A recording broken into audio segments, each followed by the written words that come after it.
Buraxılış imtahanı yaxınlaşdığı üçün bu sualın həllinə diqqətlə qulaq asın. 2019, 2020 və 2022-ci ildə buraxılış imtahanında bu sual təkrar şəkildə düşübdür. Qiymətlər çoxluğunu istəyir. Qiymətlər çoxluğu İGG, yəni fx-in ala biləcəyi qiymətləri soruşur. Fx hansı qiymətlər ala bilər? 0, mənfi və müsbət qiymətlər, düzdür? İlk özü baxaq. Bu funksiya kəsr şəklindədir.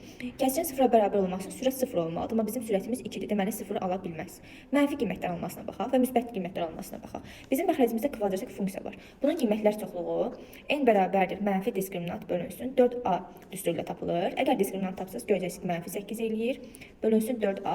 X kvadratın əmsalı 1 olduğundan 4 vurulsun 1 olacaq və ancaq müsbət 2.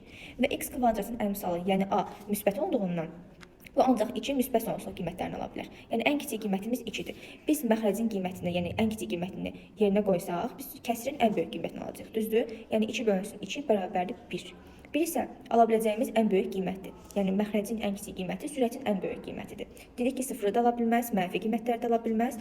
Ona görə bu funksiyanın qiymətlər çoxluğu olacaq 0 və 1.